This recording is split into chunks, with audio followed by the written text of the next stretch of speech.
Oke, eh jadi sebelumnya gue mau jelasin kalau ternyata audionya bisa lebih besar, bisa lebih jernih kayaknya juga. Emang guenya aja yang baru pakai eh ini software recording gitu. Jadi gue jelasin lagi kalau ini tadi ada namanya YML metadata, terus ini Chang. Nah, terus ini gua ngeload library readxl ggplot buat jalanin function yang nggak bisa dijalanin oleh bahasa pemrogramannya. Ini gua ngebaca file Excel-nya, gua taruh di objek, terus gua eh, rename nama kolom-kolomnya, gua nampilin 5 data teratas, gua bikin 80% sampel acak menggunakan seed untuk kekonsis kekonsistenan output acaknya. Eh, nah, udah itu aja. Quick reviewnya karena tadi suara gua nggak jelas. Terus, bentar, gua mau jelasin sekarang tentang pengolahan dan visualisasi data. Itu. Nah, yang pertama itu ada gini, standarisasi penulisan jenis kelamin dan mengubah menjadi vektor. Jadi, data kan ada namanya data kategori, kategorikal data gitu. Eh, adalah bukan data numerik, tapi bukan juga data teks biasa, tapi dia data kelompok. Contoh, ini ada sekolah swasta sama sekolah negeri, yang artinya ini kategorikal karena ada dua tipe sekolah, sekolah swasta sama sekolah negeri. Ini juga kategorikal, ini kategorikal juga, ini kategorikal juga. Tapi gini, kenapa gua ngelakuin standarisasi? Karena gini, ini yang pertama ya. Oh, yang harus gue jelasin itu ini. DF PSD tadi setelah gue ngejelasin tentang cara ngakses baris kolom yang ada di data frame, sekarang gue mau ngejelasin cara ngambil kolomnya aja. Ngambil kolomnya itu tuh sebenarnya kan bisa pakai yang ini. Gue mau ngambil semua baris, tapi eh, kolom tertentu jenis kelamin tuh kolom 3 misal ya gitu. Ini bisa, tapi ini juga bisa. DF, PSD, dolar, nama kolomnya. Nama kolomnya tadi gini, kelamin. Nah, di sini gue ngambil semua datanya. Nah, tapi di sini lo bisa lihat.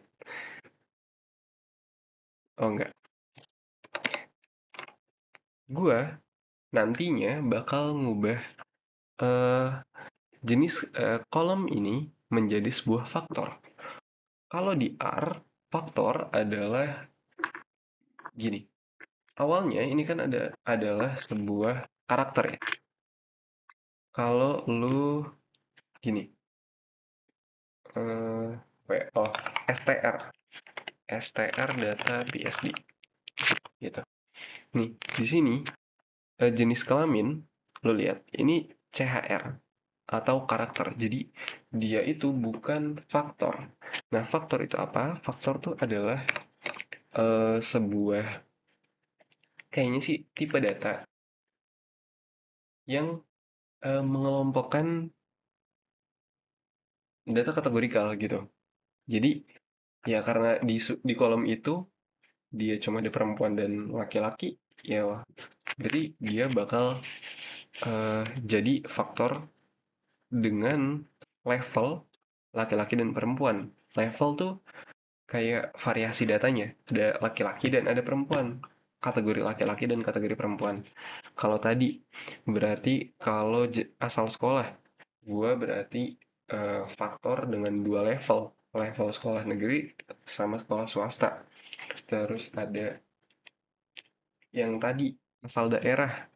Iya, di datanya ada asal daerah. Berarti faktor dengan tiga level. di dalam Jawa, di luar Jawa, di DKI Jakarta gitu. Itu faktor.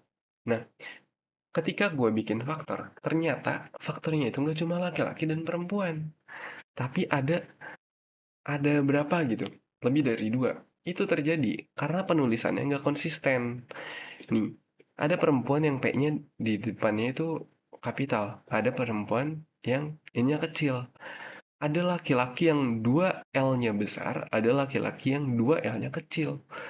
Jadi levelnya itu ada perempuan dengan P kecil, terus ada laki-laki, ada laki-laki lagi, kan itu jadi nggak bagus. Jenis kelamin kan cuma ada dua gitu. Jadi di sini gue eh, bikin gini. Tolong dong si kolom jenis kelamin ini eh kita bikin function to lower. Function to lower ini tuh gini. To lower artinya pun gue nulis ini di caps lock, maka dia bakal pukul rata semuanya buat ke huruf kecil. Yang artinya to lower DF eh, jenis kelamin gitu. Jadi gini, tolong ubah gini. Tolong ubah kolom jenis kelamin yang ada di data ini menjadi to lower, menjadi kecil semua. Jadi nggak ada lagi perbedaan perempuan dengan P besar dengan perempuan dengan P kecil. Karena sekarang semuanya itu P-nya kecil. Tolong ubah dan timpa ke kolom yang sama. Jadi istilahnya kita memperbarui kolom gitu. Jadi gini deh. Semoga lu udah paham ya, tapi gue bakal ngejelasin lagi. Kita bakal ngambil nilai yang ada di kolom jenis kelamin, kita ubah hurufnya menjadi huruf kecil, terus kita masukin lagi, kita perbarui, kita replace datanya, gitu. Nah terus ini juga sama, tapi ini bukan to lower, tapi ini vektor. Artinya, gua mengubah eh, kolom jenis kelamin menjadi vektor dan gua perbarui, gitu. Itu yang harus lo tahu konsepnya mungkin. Nah, baru masuk ke ini visualisasi data. Nah, visualisasi data itu tuh eh, konsepnya ada yang pertama ggplot. Function ggplot ini yang pertama lo masukin adalah data frame semuanya, keseluruhannya gitu. Nah, bentar. Ini sebenarnya special case ya. Langsung di pie chart, tapi gua bakal jelasin. Ini ada selanjutnya argumen namanya AS. AS ini sebenarnya gue juga kurang tahu apa, tapi di dalamnya itu tuh biasanya gini. X adalah data yang mau lu ambil untuk ditaruh di eh, sisi X gitu. Nah, special case di sini adalah karena kita mau bikin pie chart, kita kosongin di sini. Nah, terus fill jenis kelamin artinya pie chart kan dia tuh ada bagiannya. Nah, kita mau fill tuh kan biasanya identik sama warna. Kita mau kasih warna. Tolong kasih warna berdasarkan jenis kelamin. Gitu. Karena tadi jenis kelaminnya udah kita ubah menjadi dua, hanya laki-laki dan perempuan, maka eh, pie chartnya juga cuma dua, yaitu laki-laki atau perempuan. Nah, eh, terus yang kedua ada geom underscore bar, yang artinya kita mau bikin eh, diagram batang bar. Tapi yang gue baca nih ya, sebenarnya pie chart itu adalah diagram batang yang gak punya sisi Y gitu. Jadi dia melengkung. Ini koreksi kalau salah ya. Ini width lebarnya, terus start count. Stat count ini artinya dia tuh bakal secara manual ngitung laki-laki ada berapa, perempuan ada berapa gitu.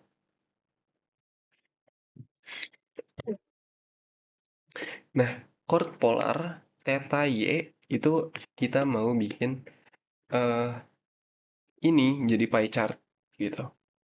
Theme minimal itu artinya kita bikin oh, gini deh langsung aja. Nih, chord polar Y itu tuh ini bikin ini menjadi pie chart. Atau misal kita ganti ke X, dia tuh nggak jadi pie chart. Nah, dia bakal begini. Kan ya kita punya pie chart jadi kita Y pakainya. Nah, terus theme minimal itu tuh artinya kita bikin temanya minimal. Kayak belakangnya tuh jadi putih transparan. Nah, tuh kalau lihat sekarang jadi backgroundnya abu-abu. Nah, terus ada labs. Labs itu ini berhubung ke tulisan-tulisannya, label. Nah, di sini title-nya gue mau bikin distribusi jenis kelamin. Fill-nya jenis kelamin. Fill di sini itu tuh bukan fill yang ngasih warna, tapi karena di sini ada di labs atau labels, artinya ini adalah yang menentukan tulisan di sini. Kayak di kalau nggak salah ini namanya legend ya. Judul legendnya tuh apa sih? Gitu, jenis kelamin. Nah, terus scale fill manual values sama dengan C. C ini adalah vektor, bukan faktor. Ini faktor, ini vektor. Vektor adalah eh, kumpulan tipe data. Kayak di sini ada karakter. Karakter itu kan identik sama diapit dengan dua dua tanda kutip gitu. Berarti ini karakter, ini karakter. Jadi dia nyimpen dua karakter gitu. Nah, ini buat laki-laki, ini buat perempuan. Intinya gitu. Oke, scale fill manual ya udah. Jadi kalau dijalanin, ini adalah fill di sini, ini adalah title di sini, warna-warninya bisa diubah di sini. Oh iya, ini fill berdasarkan jenis kelamin. Anggaplah misal nggak ada. Gue mau buktiin kalau fill jenis kelamin ini memang artinya tolong kelompokin warnanya berdasarkan jenis kelamin. Tuh. Kalau nggak ada, artinya dia nggak disuruh misahin warnanya berdasarkan jenis kelamin. Tapi di sini kita suruh dia buat bikin berdasarkan jenis kelamin. Oke, semoga lu paham di situ. Nah, terus di sini gue ada table jenis kelamin. Oh, sorry. Datanya coba gue buka. Nah, di sini. Karena eh, di diagramnya gue nggak tahu cara nambahin angkanya gimana. Tapi di sini gue kasih opsi. Gue tulis table, table DF PSD jenis kelamin. Jadi kalau table tuh secara eh, langsung, secara otomatis dia bakal kayak ngitung laki-laki total ada berapa, perempuan total ada berapa, gitu. Gitu guys. Oke, ini diagram pertama udah selesai. Gue nggak bisa lihat lagi nih udah berapa? 14 menit, bro. Sorry ya, kalau bakal lama banget. Gitu. Nah, terus ini yang harus lo tahu. Dapat disimpulkan bahwa distribusi data sampel ini adalah laki-laki dengan proporsi gua menjalani sebuah kode di tengah-tengah markup language yang artinya gua tuh harus pakai backtick dan diawali dengan huruf R. Gitu guys. Nah, kayaknya lu nggak terlalu harus paham ini sih. Gue juga bingung nanti gimana ngejelasin ke lo. Tapi,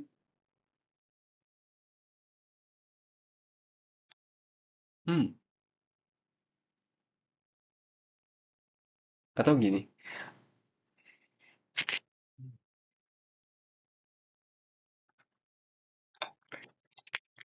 gua tuh sebenarnya mau ngitung persentasenya. Gitu. Eh, di sini kan artinya proportion. Dari oh gini deh, gini. Gue bakal ngejelasin kalau lu nggak paham nggak apa-apa. Karena ini pun sebenarnya cuma ngitung persentase aja. Nih, gue nanti bakal ngasih tahu cara yang lebih simpel. Table, ini kan gue jalanin table kolom jenis kelamin yang keluar kan begini. 53 sama 71. Nah, di sini ada karakter, di sini ada numerik. Nah, gua ngambil numeriknya aja. Gua ngambil numeriknya aja, terus gua taruh di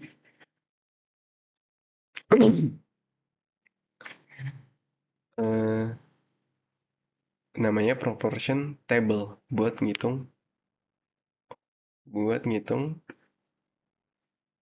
proporsinya. In case ternyata mereka eh, ada koma-koma, gua round, gua gua buletin gitu. Nah, eh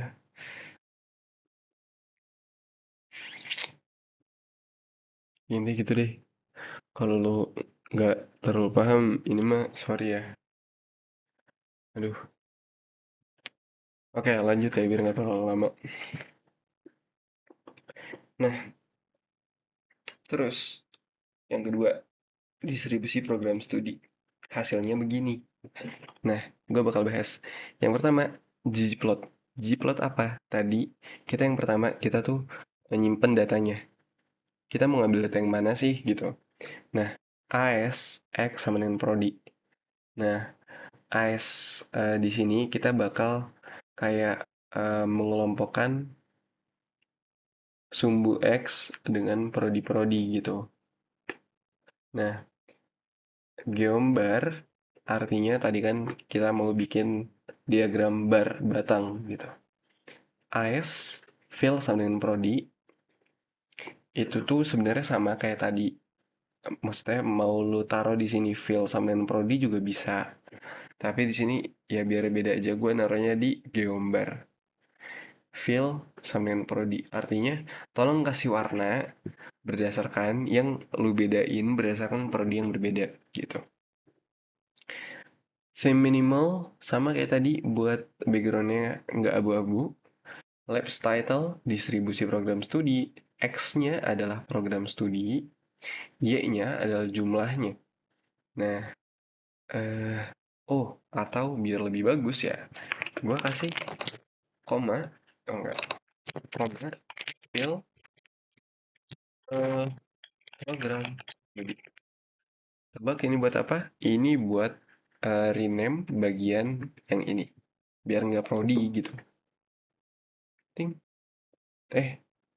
studi, ting, udah. Nah, terus di sini kita theme, gua nggak tahu bacanya apa. Theme, axis, text, X artinya kita mau ngakses ini, teks yang ada di sumbu X.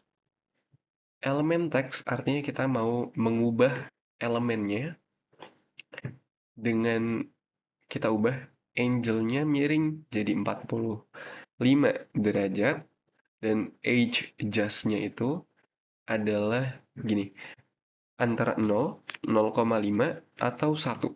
Antara left, right, atau center gitu. Dia tuh pojok, eh, dia tuh mulainya dari kiri, dari kanan, apa dari tengah gitu intinya gitu. Kalau ini gua ke 0, nih lo lihat ya. Dia itu bakal begini. Tuh, dia bakal nabrak barnya karena dia mulainya dari sana gitu deh. Tapi ini gua ngesetnya satu biar dia nggak nabrak. Oke, 20 menit udah diagram kedua. Kita ada berapa diagram? 3 dan 4. Ah, 5. Ya Allah, baik banget ya. Ada 5 diagram. Nah, di sini gue bikin lagi tadi kayak table prodi yang artinya dia bakal eh, kayak ngitungin dari masing-masing data itu dia ada berapa orang sih atau eh, tulisan ini tuh muncul berapa kali sih gitu. Artinya S1 biologi muncul 50 kali. Artinya ya berarti ada 50 orang kan. Gitu. Di sini informasinya eh, S1 biologi dominan dengan angka tertinggi sebanyak 50. Poinnya adalah nggak merata karena di sini ada 1, ada 50 kan jauh banget. Range-nya 49, gede banget. Gitu. Sebenarnya table ini buat ngejelasin lebih aja sih kayak di ini kan kayak nggak terlalu bisa kelihatan. Ini pas 50 orang karena pas di garis. Tapi ini berapa? Nggak tahu. Ini berapa? Nggak tahu gitu. Jadi ini buat ngasih tahu angka eh, secara rincinya. Gitu. Terus ketiga, ini salah. Distribusi korelasi tangan kiri dan tangan kanan. Gitu. Visualisasi data scatter plot. Scatter plot itu data yang kayak gini. Data yang dia tuh titik-titik gitu. Nah, yang pertama ada ggplot. Ggplot tadi nerima data. Yang AS-nya, eh, datanya itu X-nya average atau rata-rata left hand. Y-nya adalah eh, rata-rata right hand. Gitu. Terus geom point artinya tadi kan bar, sekarang point. Nah, point ini artinya scatter plot gitu. Scatter plot, titik-titiknya. Scatter plot kan ada titik-titik. Colornya mau apa nih? Mau blue kah? Mau apakah? Gitu. Di sini bisa atur. Mau blue, mau black, mau apa bisa? Kalau nggak bisa, blue. Berarti ini dasar-dasar dong. Nah, alpha ini tuh tingkat transparansinya. Kayak 0,7. Satu tuh makin solid, makin nol makin berbayang, makin transparan. Nah, Geom Smooth ini tuh gini, kalau nggak ada Geom Smooth, dia tuh tampilannya gini. Nggak ada nggak ada ininya, nggak ada apanya teh, nggak ada garisnya. Ya Allah Akbar, Allah Maha Besar. Nih, dia nggak ada garisnya kan? Tapi dengan ini dia ada garisnya. Nih, gue bakal jelasin. Ini eh kalau nggak salah itu tuh namanya linear model. Linear model artinya eh dia tuh linear gitu. Dia bikin garis sesuai dengan persebaran titik-titiknya kayak yang paling adil gitu. Tapi dia harus lurus. Ada satu lagi contohnya misal loose kalau nggak salah. Nah, loose ini eh gue lupa namanya apa. Ntar gue cek ya.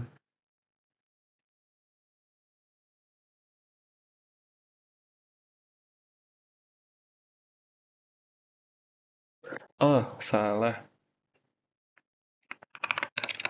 LOESN. Nah, dia ngikutin persebarannya, tapi sekarang dia nggak lurus gitu. Dia eh, ngikutin bener-bener tengah-tengah dari persebarannya. Tapi sini gue mau pakai linear model aja. Terus di sini ada namanya SE. SE itu standard error. Jadi ada kalau di statistika aja ya. Padahal gue mau belajar statistika.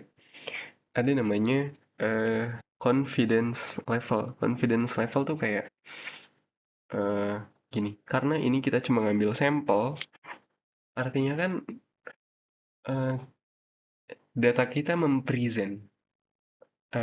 mempresentasikan sekiranya data-data orang lain. Yang artinya pasti ada data yang lain gitu. Kayak pasti ada kemungkinan lain. Nah gitu, maaf. Nah kalau ini kita set true, ini bakal muncul bayang-bayang. Nah bayang-bayang ini adalah kemungkinan lain dari regresi linear kita. Ini namanya garis regresi kan. Jadi ya bisa aja garis regresinya nggak tepat begini, tapi bisa jadi menempati bayang-bayangnya gitu. Jadi ini mah tolong dikoreksi aja ya, karena gue yapping aja, gue ngasal. Nah di sini titlenya hubungan kecepatan, X-nya adalah melabeli sumbu X, ini melabeli sumbu Y, gitu. Jadilah grafik ini. Cara bacanya gimana? Cara bacanya gini, cara ngelihatnya dulu deh. Di sini ada data titik ini ya. Titik ini berarti rata-rata tangan kiri dia itu ada di sini. Anggaplah di sini adalah 150 gitu. Sedangkan di sini dia itu rata-rata tangan kanannya. Dia kalau ini 1000, berarti ini garisnya 500. Mungkin di sini 450-an gitu. Jadi tangan kanannya 450, tangan kirinya 150 gitu. Nah, ada hal unik. Di sini ada outlier. Outlier itu data yang menjulang tinggi, maksudnya jauh dari kebanyakan datanya. Ada data 3000. Masa 3000 yang gini? Gua mikirnya ini tuh ada salah input dari usernya. Kayak dia kelebihan 01 gitu. Aslinya mungkin 300 sekitar sini.